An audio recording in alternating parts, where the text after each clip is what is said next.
Halo people sekalian, balik lagi di channel ini untuk pembahasan Viking Rise. Kali ini gue bakalan bahas hal tertentu untuk kalian, utamanya yang free to play, yang menurut gue kok masih ada aja ya yang seperti ini gitu ya. Apakah itu? Mari kita mulai.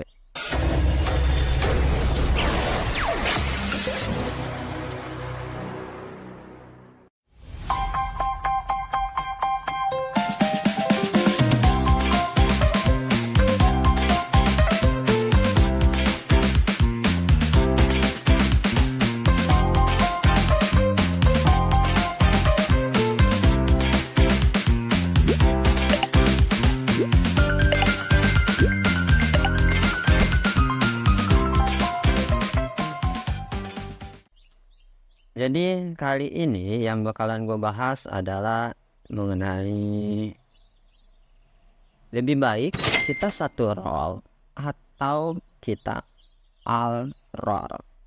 Karena sering banget gue ngeliat dia free to play tapi kok kayaknya dia ngebangun semuanya. Maksudnya ya udah bangun aja, apa aja yang bisa dia bangun dia bangun. Jadi apa sih untung ruginya dari mau satu role atau all role? Dan tentunya kita bakalan bahas role itu apa sih maksudnya. Nah, jadi role yang dimaksud di dalam game ini itu adalah posisi dalam hal kalian menentukan fokus pasukan mana yang kalian tuju, atau fokus pasukan mana yang ingin kalian prioritaskan. Itu namanya role. Kalau misalkan role infanteri, berarti kalian fokusnya ke infanteri gitu. Berarti kalau misalkan ada yang all role, berarti dia infanteri, archer, pikeman, atau si porter, itu dia semuanya sama-sama oke gitu ya. Kenapa hal ini penting? Dikarenakan nantinya penggunaan role ini itu menentukan dengan apa yang ingin kalian kembangkan. Mulai apa yang ada di akademi, mulai apa yang ada di equipment yang ingin kalian buat, mulai dari tunggangan, atau apapun yang ada di Bispen, dan juga hero-nya tentunya ya. Jadi hero-nya juga bakalan disesuaikan dengan role.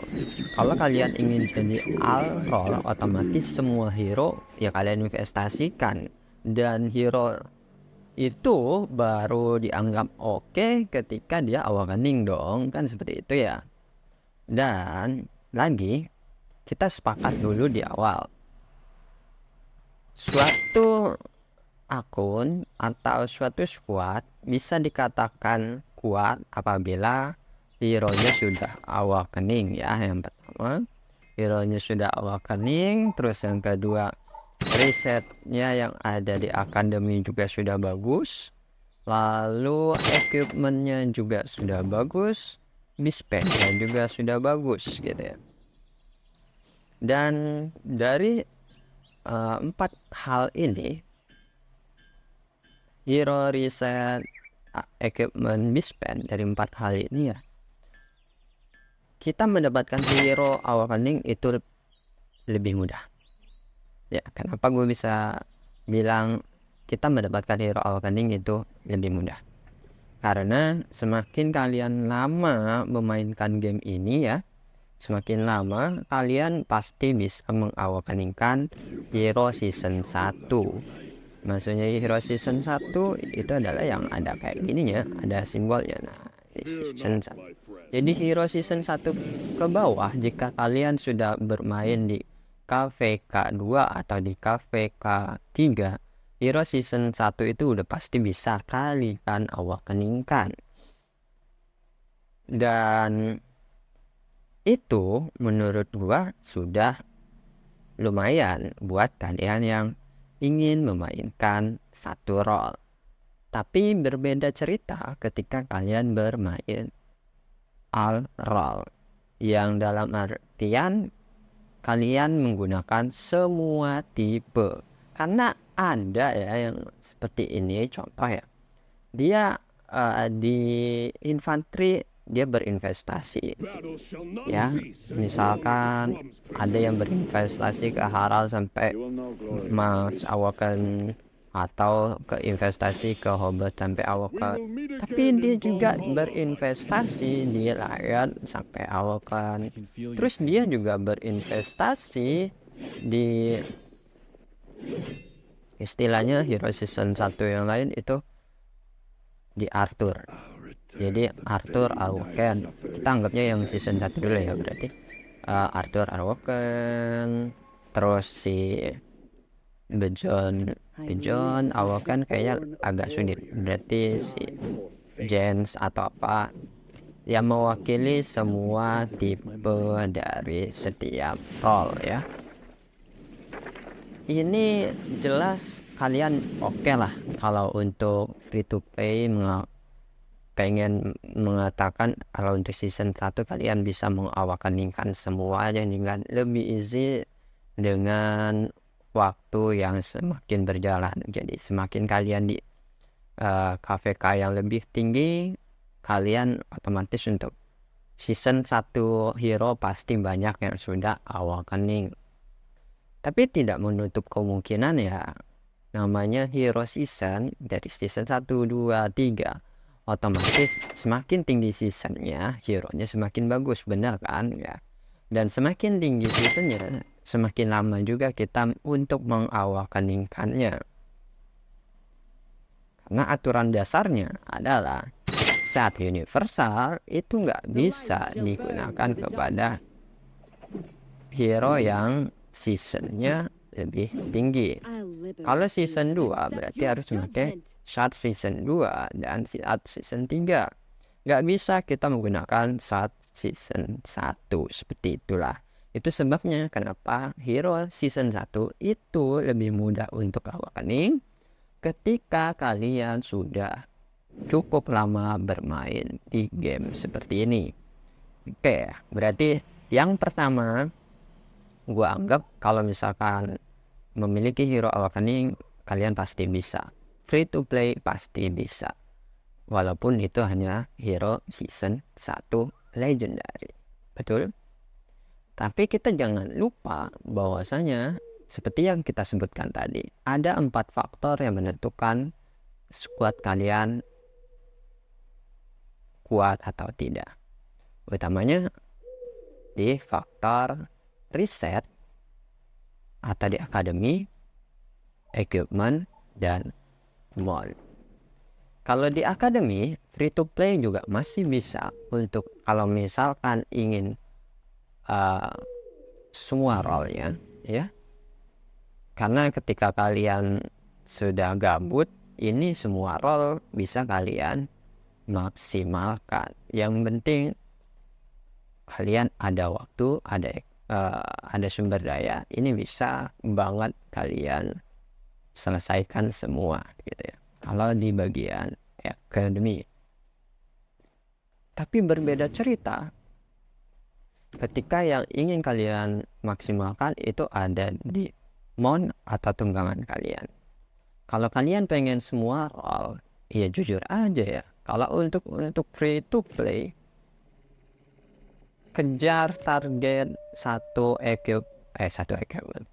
mon sampai ke aptitude 2100 atau 2000 ke atas itu sangat sulit untuk yang free to play karena menghabiskan banyak sekali sumber daya, entah dari mendapatkan mon yang cocok, atributnya yang cocok, partnya yang cocok, dan juga kita butuh hon fluid untuk menghon semuanya ya. Itu semua butuh proses dan bukan hanya butuh sumber daya, tapi kalian juga butuh keberuntungan, kalian butuh waktu yang cukup lama. Makanya kalau untuk mon ya, Mon yang istilahnya kalian ingin free to play bisa untuk semua role itu sangat sulit. Jadi buat apa kalian nanti punya role banyak ya? Walaupun kalian punya, misalkan kalian di monnya lebih bagusnya ada, kalau di gua di archer gitu. Terus mendadak pengen kita juga punya nih hero, anggaplah yang paling sering diomongin itu hero Roski, Awakening gitu. Padahal kan kita dari awal nggak istilahnya nggak berinvestasi di role pigment, atau kita berinvestasi di role pigment gitu ya, tapi monnya aja kita belum punya mon pigment yang wah, dikarenakan kita sebelumnya fokus kepada archer dulu. Jadi percuma juga dong kita punya hero kayak Roski yang bisa dibilang oleh orang-orang sebagai hero yang overpower. Iya, kalau misalkan monnya saja atau nanti di bagian equipmentnya saja itu masih cupu, dalam artian equipmentnya saja tidak lolos di grade beast yang epic ya, malah masih yang biru ya, itu mah sama aja bohong gitu. Jadi hero nya bagus apapun hero nya, kalau misalkan dia dalam artian monnya, dalam artian equipmentnya, skill decknya gak sesuai, tetap berakhir dengan disebut sebagai pasukan yang jelek, squad yang jelek. Itulah sebabnya kenapa kalau kalian ingin jadi all role, apapun alasannya, menurut gua kalau kalian tidak di-backingin dengan yang namanya cuan, top up, itu nggak bakalan berakhir dengan baik.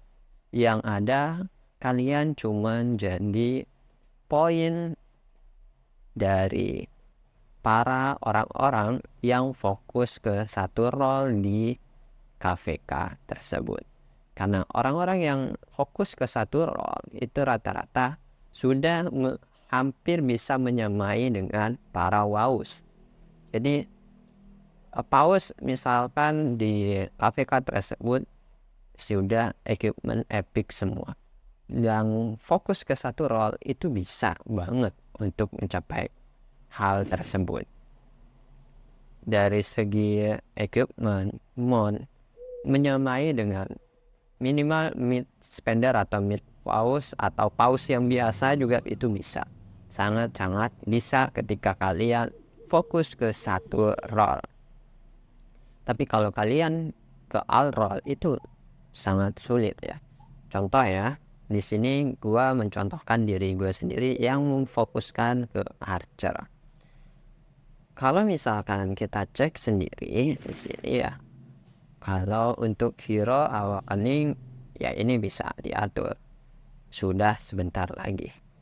Terus kedua, dari skill juga sudah banyak yang full bintang starnya, oke, sudah cukup. Di equipment juga sudah hampir semuanya epic beast, oke. Di mon juga semuanya sudah hampir max. Sebenarnya kalau pengen lihat mon bagus apa enggak, lihat jadi bagian kecepatannya. Kalau kecepatannya di atas 80%, berarti biasanya mon itu rata-rata sudah istilahnya sudah bagus. Jadi buffnya itu udah di atas 15 atau 16% ke atas, udah pasti sih. Kalau misalkan dia kecepatannya udah di atas 80% lebih, dan buffs keseluruhan juga pasti udah fokus kalau dia fokus di satu role. Tapi kalau dia nggak fokus di satu role, itu nggak bakalan menyamai yang sama dengan spender. Ini sekilas buff total gua ya. Dan kalau misalkan kita lihat yang spender ini, Led Druid ini itu adalah spender ya, maksudnya spender lumayan bagus lah kan. Ya intinya spender itu nggak ada yang jelek. Dan di sini ya jelas awakening kan.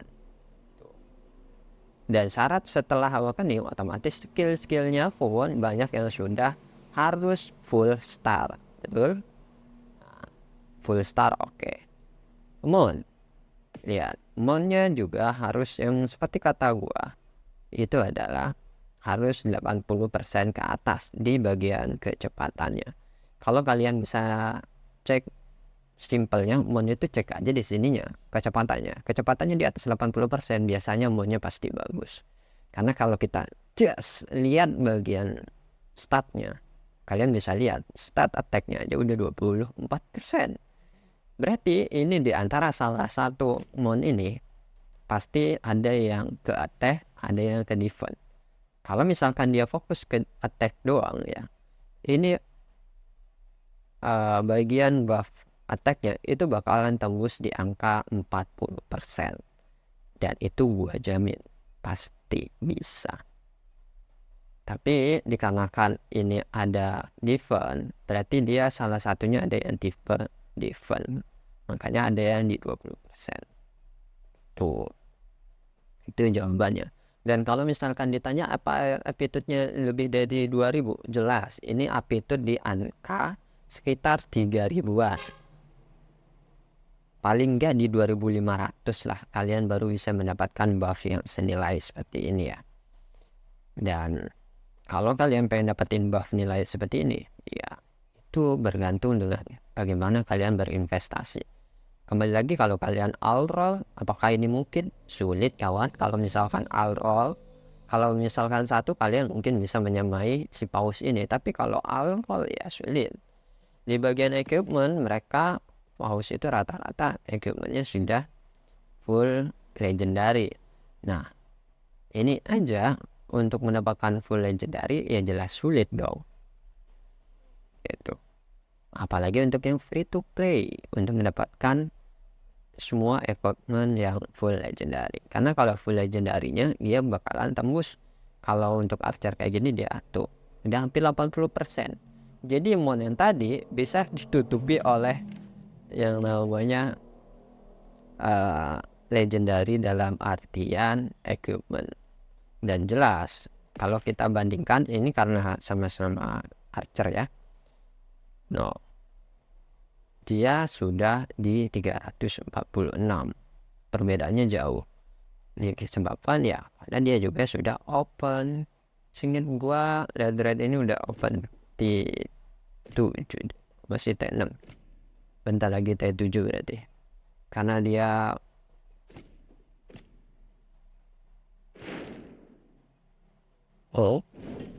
masih lihat.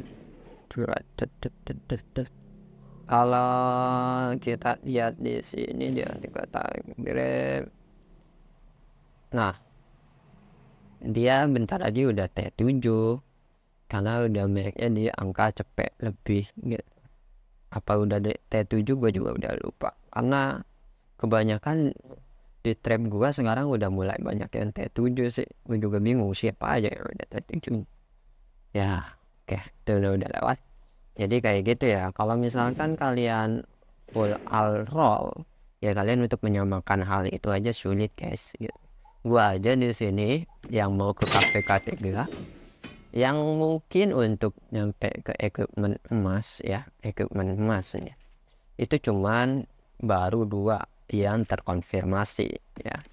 Jadi di sini yang gua masuk konfirmasi, yang pertama itu yang ini yang tanpa baju plat itu. Kalau pengen legendary bisa kalian lihat syaratnya ya, kurang sedikit lagi kena sentil ini langsung dapat kita equipment legendary. Sama halnya dengan ini juga sama, dia bentar lagi bisa disentil dan dapat equipment legendary. Paling sulitnya ini doang, Crimson A. Tapi ini ditutupi ternyata gua bisa mendapatkannya equipment ini dari bahannya itu dari toko merchant clan ya. Ternyata gua baru tahu untuk Crimson Eye itu kalian bisa beli bahannya di merchant karena sering muncul. dan itu sangat membantu sekali buat gua yang ingin membuat equipment ini sampai level emas atau maksimalnya gitu ya. Dua ini udah jelas, dan yang dalam proses lagi itu ada di senjatanya, tapi senjata mungkin agak lama, dalam artian agak lama karena emang masih banyak kurangnya ya, tapi masih bisa diulur karena kita targetnya di KVK 3 ya. Cuman kalau untuk di KVK 3 yang gue bisa konfirmasi gua itu equipment legendary ya baru dua tadi. Dua equipment itu pasti legendary di KVK 3. Kalau misalkan ya senjata ini plus nanti di sepatu itu belum bisa gua pastikan untuk legendary karena sepatunya yaitu versi ini. Nah, untuk legendary. Alasannya kalau sepatu ini telat karena gua bikin ininya jadi dua gitu ya. Yang versi epicnya dua. Karena kalau misalkan dia nggak dibikin epic 2 kayak gini, ya sama. Ini KVK 3 juga sepatu emas bisa banget gitu. Cuman kemarin karena beberapa pertimbangan jadilah seperti ini. Dan ini kita sudah bisa menggambarkan ya, membuat satu full set equipment kayak gini, equipment yang full base dalam satu hero yang epic saja itu sulit gitu ya. Dan gua aja pengen ke emas itu juga sulit. Ini baru main satu role ya gua. Jadi kalian bisa bayangkan buat kalian yang bakalan main hal role dan ngakunya tetap free to play. Jadi bukan tanpa alasan gua bilang bahwasanya kalian bisa jadi sumber poin gitu. Bukan kalian mencari poin tapi kalian jadi sumber poin untuk para pemain yang fokus ke role-nya masing-masing.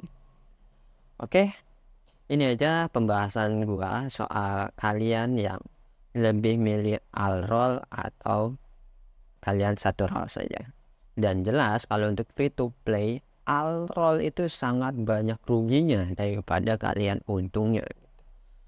Makanya lebih baik dari sekarang kalian tentukan sajalah role kalian apa yang mengaku free to play.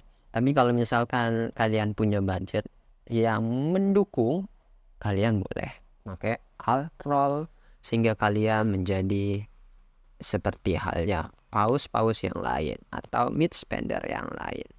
Oh iya, kalau misalkan ada yang nggak tahu paus itu apa, ya paus itu adalah sebutan buat kita yang suka top up.